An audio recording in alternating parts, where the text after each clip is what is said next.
that time, they selected people who are not, whose loyalty and allegiance will not be to that community. Those are the people they preferred. So they made them the cutman, they made them the police, they made them the warrant chiefs.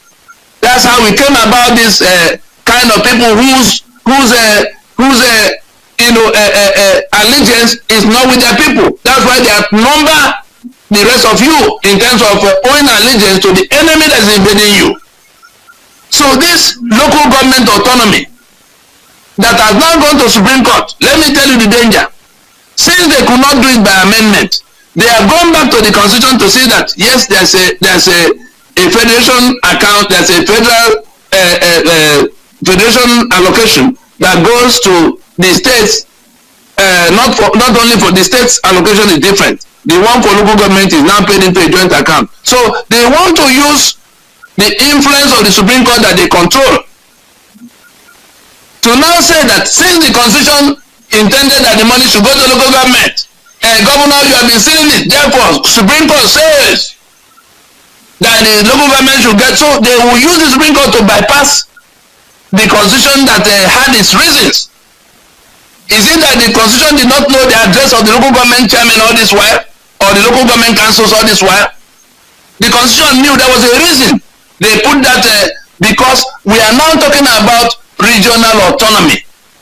How can the same people talking about autonomy for the federating units be rejoicing, if not that they are under a spell, if not that their stupidity had come to where Professor Sipala should be celebrated for reading them correctly?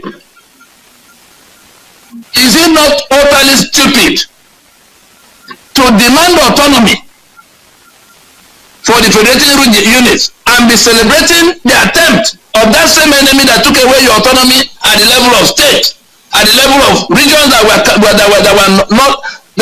fractured by this butcher of Asaba and the Governm is a handmaid? You are now rejoicing that that enemy is going to take over the finances and the election into your local government. Fulani will control you to your community, and your local government chairman will be going to Abuja the same way governors are going to Abuja today. Their loyalty and allegiance will be to the Fulani that have to pay them their money. Your traditional rulers will be in the tow, because if they misbehave, they will be removed. That is, their 5% will cease to come. That is the danger we are in. What do we have to do? This constitution that Nina say has to go down. If we don't take it every day postpone the enforcement of our consensus against that constitution, enforcement of our consensus against this enemy in all its forms, we are increasing exponentially the cost in blood for rescuing ourselves from this encirclement. Imagine if Ninas was not there. Buhari would have finished the task in 3 years of handing the entire Nigeria to the Fulani. Imagine if Ninas was not there. The waterway built would have passed. The RUGA would have been in its 5th or 6th year, in which you just wake up to now realizing that you've lost your sovereignty the second time. They are trying to run away from that constitution collapsing before they take. They are empowering themselves with that constitution. So every day you retain that constitution, you are only facilitating what they need to do to conquer you. Why is it difficult for people with education to pull back from whatever they thought before? Because they think, oh, constitution is National Assembly. We told you it's not National Assembly. We are not talking about writing new constitution. Let us get rid of the fraud that say we submitted our lands and our people into union. That's what Ninas is campaigning for, pushing, fighting for. But the people in that danger are blinded by their stupidity and their greed, their dishonesty. Northern president, Southern president, Igbo president. If characters like Peter Obi knows that this constitution is the reason the people are being slaughtered all over the country, that this constitution is the reason people are dying of hunger all over the country, that Nigeria has become the poverty capital. If people like Peter Obi knows, people like Patu Tommy knows that, and I'm just using if, because I can report to you that we have discussed it with them a whole number of times across the last 15 years. They know everything about what we are telling you now. That their loyalty is not with you. And so they are talking about PDP that will replace APC, or Labour Party that will replace APC or the PDP. Utomi is there going again now trying to assemble young people that do not know anything. That the young people that they deny the lesson of history. Young people that they didn't teach civic studies. Who now think it is leadership and corruption that is the problem? Let us just solve leadership. P2B will become the replacement of constitution. Are we not all mad people? What will the emergence of P2B do to rectify that preamble of that constitution that claimed falsely that we submitted our lands and our people into the union? That claimed falsely that we discussed amongst ourselves, having families resolved to live in unity as individuals and indissoluble. And that we wrote this, we made and enacted this constitution for ourselves. Anybody who wins to become president will have to swear to defend and uphold that constitution. So it is our own people who are swearing to defend and uphold that constitution, whether they're in your state assembly or their governor or their senator or their president to be, or they are just proprietors of political parties. What do political parties do other than to go compete for power? All the political parties in Nigeria subscribe to that constitution. Between the people that impose that constitution and the ones who have been going to elections under the people who subscribe to it, the political parties that drive us to election every 4 years, between the Murtala Mohammed that impose it and the people who have been sustaining it, who is holding us in bondage today? It is the political party, the willing tools. And they are there from the ward to local government, to state, assembly, governor, senator, house of reps. They are the ones holding you in bondage for the benefits that come back to them from that constitution. Because all the money in the treasury becomes something they share among themselves, and they don't owe you any iota of obligation. They have immunity. You cannot, the 37 men whose signature move all the monies from the treasury, that's the president and the 36 governors. They have immunity in section 308. So they can pull out the money from the treasury. Their appropriation provisions already give them a big room to take out the money. They only need to use Ghana must go to put the appropriate figures. They know that they cannot get more than 100 billion. They put appropriation for 300 billion. So they already have a threshold to take half, which the constitution permits them in section 81, 82, and section 121, 122 for governor, 81, 82 for president, 121, 122 for governors. That is, they put figures, bogus figures, because those appropriation provisions allow them to take 50% of whatever was in the appropriation the year before, not what was spent. Everything you know about Nigeria is a scam designed to defraud. So you think that the National Assembly is there or the State Assembly is there overseeing the appropriation, such that that's not the case. The Constitution and the ones who are competing, the ones who are contesting for those offices, they know all this. They know they cannot change it when they get there because they have to swear to defend and uphold it. It's even beyond their mandate. The president does not have the power to change one alphabet in the constitution. Otherwise, Obasanjo would have changed it. Otherwise, Jonathan would have changed it. It is only the people who are living in that bondage that should mobilize, rally themselves to even know. They don't know, including the ones you call senior advocates, including the ones you call lawyer and professor. They don't know. We have engaged them. The few that get to know are dishonest. You saw the fellow that went to draft a bill of to substitute a constitution that we are rejecting because we didn't make it. Akin Fakbonda will now go and write a draft bill standing on what Olisabokoba taught them. You saw Livestock in 2023 December telling Akpabio in the presence of Tinubu that they don't need all this noise and distraction from outside, that the National Assembly can draw power from Section 4 of that same constitution and remove the schedule. Just remove the booklet, write another booklet, put in there, you are National Assembly, do it. That's what Akin Fagbonda have tried to operationalize in the draft bill he sent, which is all over the internet right now. People are still sending it to me. Of course, we have responded to it to say that is buffoonery. That's how we described it. They are criminals, and what they have done is treasonable. Absalom Abaka committed treason against us in 1999 when he said that we, the people, submitted our sovereignty.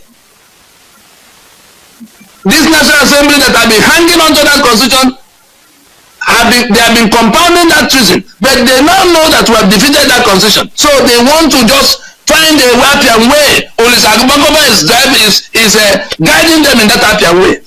Akin Fagbonda has now put an operationalization mechanism, and people were already calling from everywhere. Oh, they are about to. The National Assembly's mandate does not extend to constitution making. It's limited to law making. Any lawyer that tells you otherwise, tell him that Tony Nadise is illiterate. And they are going to be punished severely for what they are doing now, because they are the ones holding us hostage. They are the ones like somebody is raping you. The one that is holding holding you for that rape to continue, for that killing to happen to you, is the people from our territories that swear to defend and uphold that constitution. They are sitting in Abuja and the state capitals, pointing guns at us, guns that Fulani gave to the people standing with them. They don't control one of those guns, one rifle. They can't give on their own accord. So it is Fulani that is defending them from you and mandating them to take all of what they can take, because they've taken their own from source. The British that assembled the criminal enterprise is the owner of Shell and Mobil and Chevron. I'm sure you hear about the Seven Sisters. You may think that Chevron is not related to Mobil. You may think that Shell is not related to Earth. You hear they call them Seven Sisters. The British that set up the criminal enterprise, taken from source. It is from the commission they give to the Caliphate that your NNPC begins to get anything at all. They are together. But if 220 million people that are in trouble, including the house that own the Hausa land, Nigerian Indigenous Nationalities Alliance for Self-Determination is all the lands that the British conscripted into this union in 1914, excluding those who don't own any land. And it's only the Fulani that don't own any patch of land in Nigeria. Why have they been controlling everything since the beginning of the union in 1914? This is the first time that the owners of the land will have to come to the table to decide what will happen, because the collapse of the defeat of that constitution is the end of the union anchored on it. And that's the end of the union of 1914 by extension, because the owners of the land had never been allowed to discuss their union.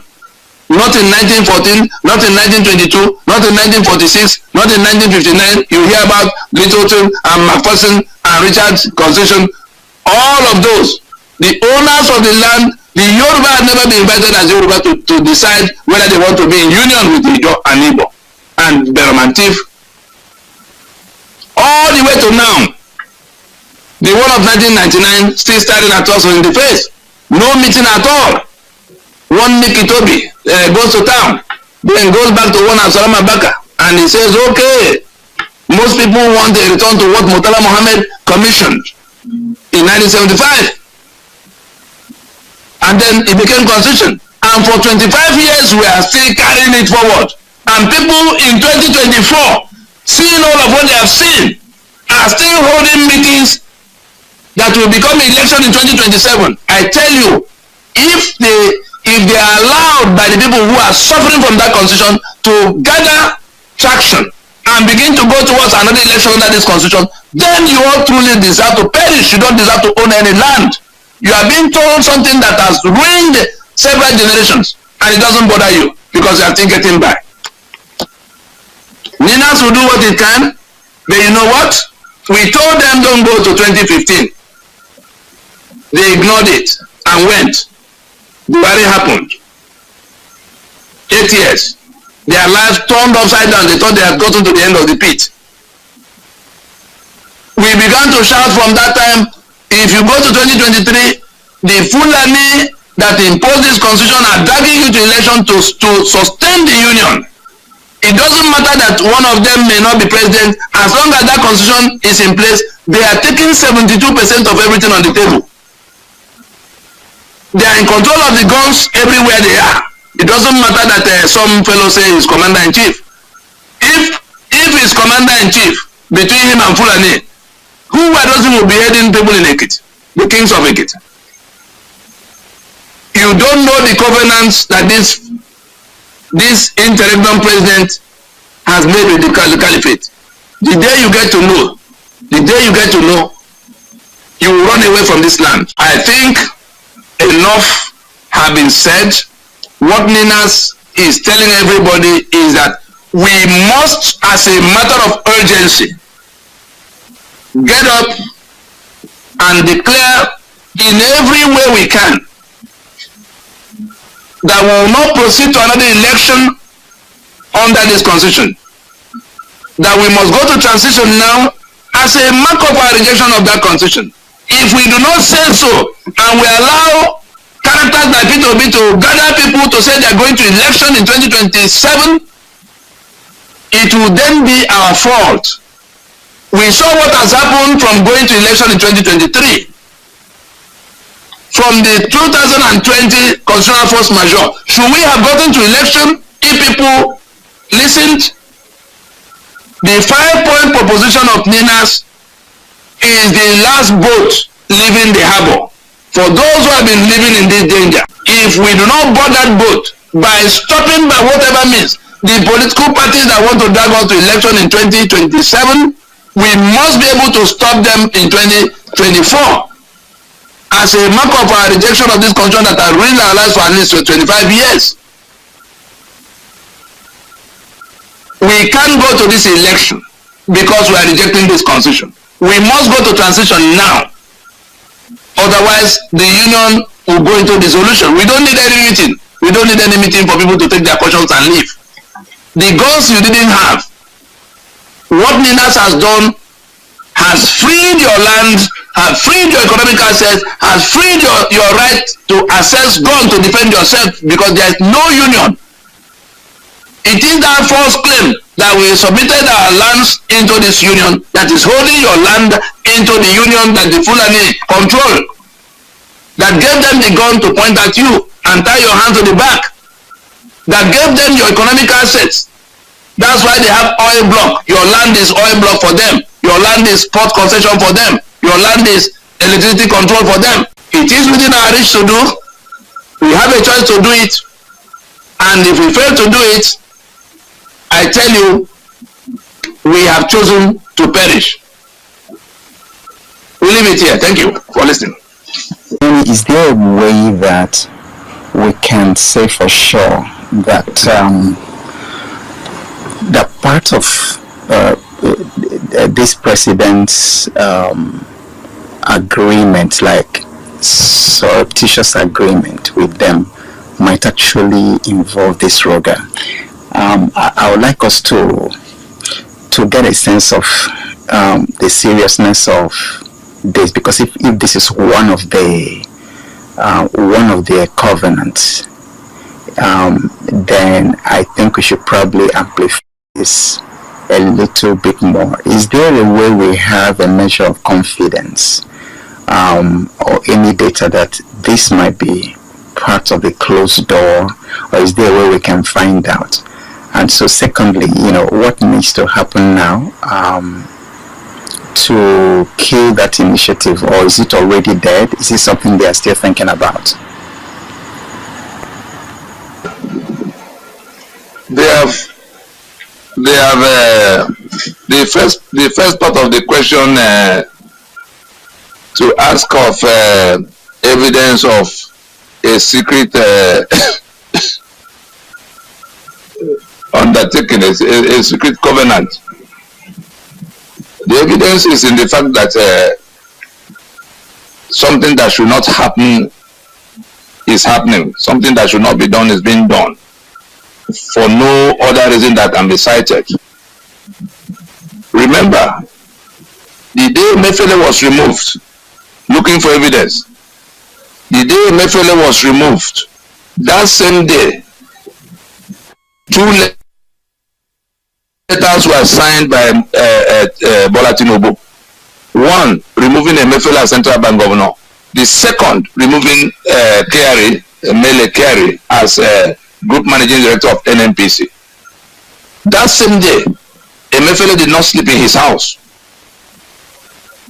because he was put into detention.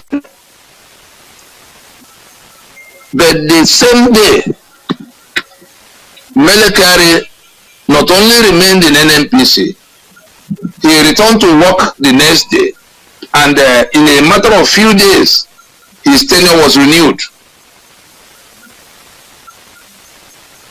And so, the people that handed over to Bola Tinubu did not hand over the control of NNPC to him. He tried to overstep his bound in the euphoria of I'm now president, I can do what I like. They called him to order. So, that's one example. The one of control of guns. Many may not know that there are 2 parallel commands.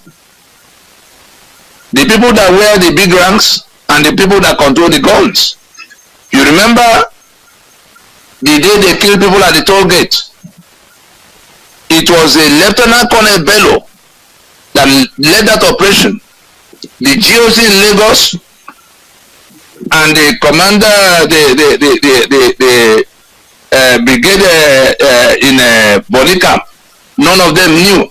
Where did that Lieutenant Colonel get his order to open fire on that scale? You had Lagos government looking for money to bury the balance of 130 corpses they had from that incident. Only last year, Lagos government was still having 130 people unburied. That will tell you the number that were killed. That will tell you the kind of operational facilities that was required to open fire on that large crowd and carry the dead bodies, clean up the place, switch off the electricity and the cameras. That Lieutenant Colonel did not act under the instruction of the Major General that was GOC in Lagos, nor the brigadier that was in charge of the body camp at the time, which was the Lagos Garrison Command where the GOC operates from, is right on that same, is on Ozumbambadiwe, is right on that same road, just not quite 2 minutes on a Sunday morning, bearing traffic lights, to drive from the front,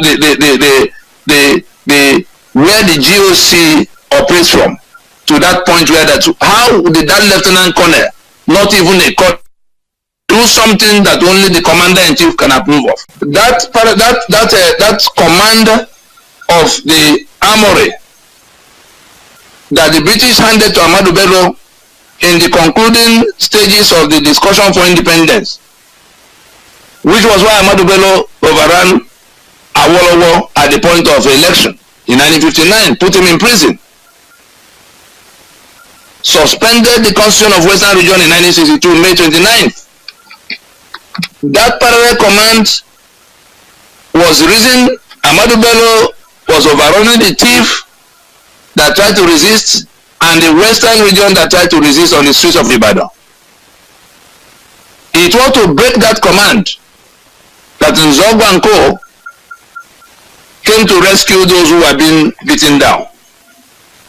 It was to be able to rearrange the control of the armories that they went to Aburi. That was what there was no other. The regions already had autonomy, had control over their economic, but they didn't have weapons to defend themselves from the brigandage of the people that the British coronated. And so, as I speak with you, that parallel command is still in place. That was why Murtala Muhammad, that was one rank below Governm. Governm was Lieutenant Colonel the day the trouble started. But Murtala Muhammad, the major, was the one in charge of where the guns were to do whatever he wanted to do. In all the 9 years, Governm was head. And so, whenever anybody will become president, that thing they go to do in Chatham House, there's a portion of it that happens in Sokoto. They will draw the red lines for you.